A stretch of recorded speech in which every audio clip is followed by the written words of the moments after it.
You know, when a nation is born, it's a lot like a person deciding who they want to become. It faces these huge defining choices. And for India, right after independence in 1947, maybe the biggest choice of all was about its economic future. How is it going to lift millions of people out of poverty and build a modern country?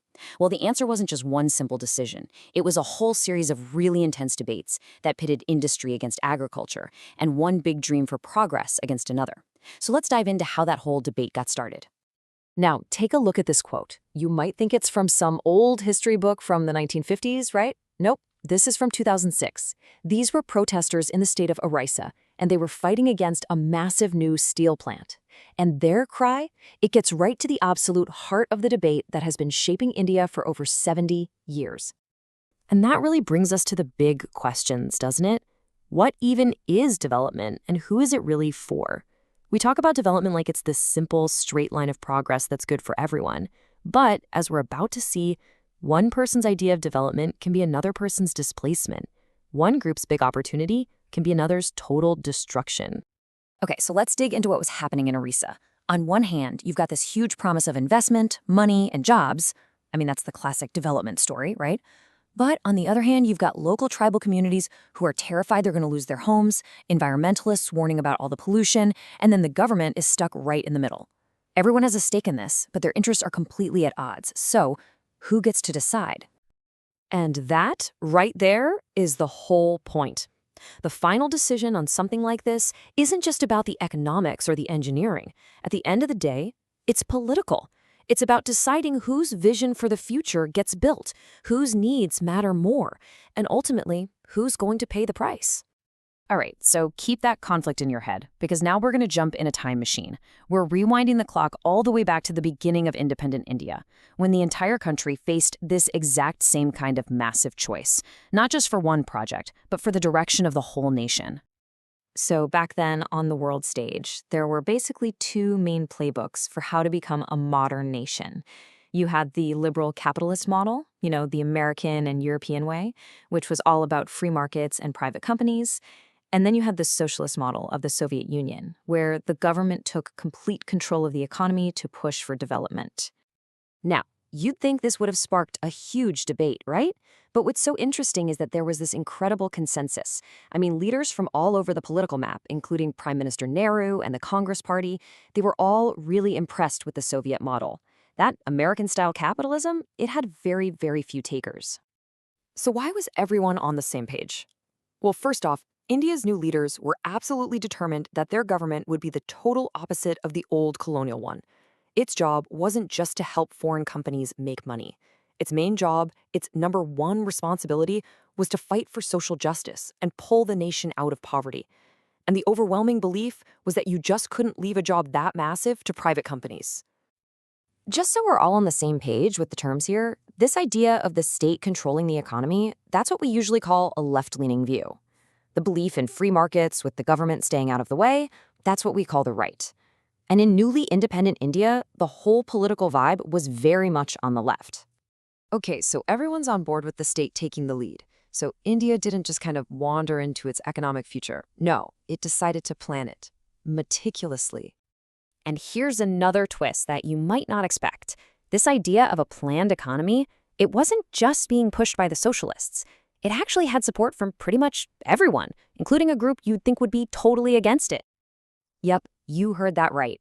In a move that seems kind of wild today, even before India was independent, a group of the country's top industrialists got together and created what was called the Bombay Plan. They were the ones asking the state to take charge of major industrial investment. So this idea of planning wasn't some radical fringe thing. Pretty much everyone saw it as the only logical way forward. So, to turn this idea into a reality, the government set up the Planning Commission in 1950. The Prime Minister himself was the chairperson, and this commission, it became the nerve center of India's economy, the chief architect that would design the country's development for decades. And you can literally see the ambition from this era in the most ordinary things, like postage stamps. If you look at stamps from the 50s and 60s, they don't have old kings or monuments on them. They have massive new dams, powerful locomotives, factories, and tractors.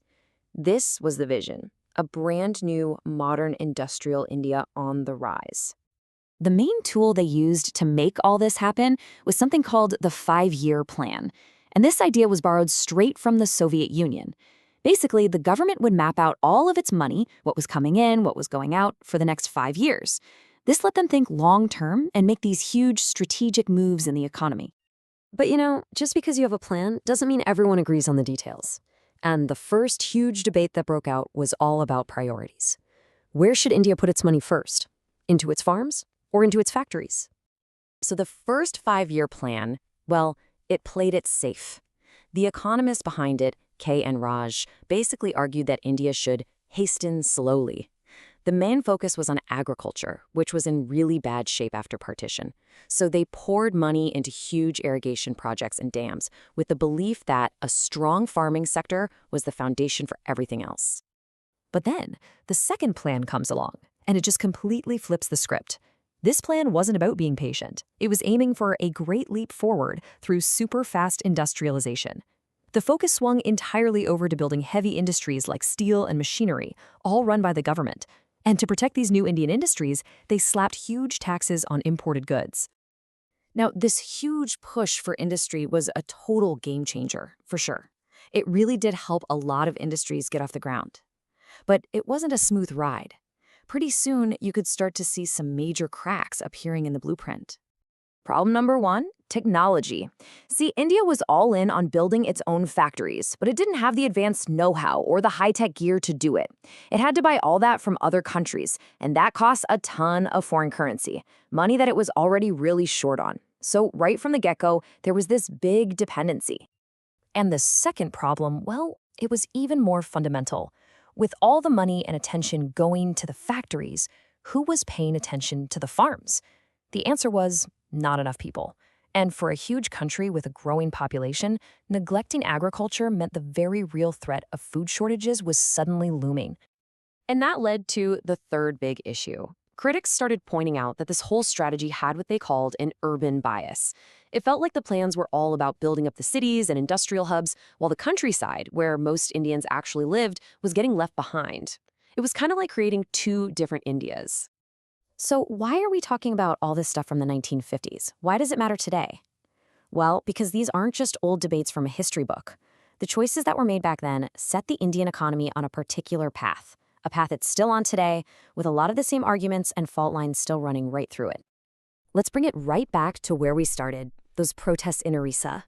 That fight over a steel plant is a direct echo of those very first choices India made. The fundamental questions that the country's founders were wrestling with are the exact same questions being asked today in villages and boardrooms all across the country. Whose progress are we actually planning for? And whose sacrifice does that progress demand?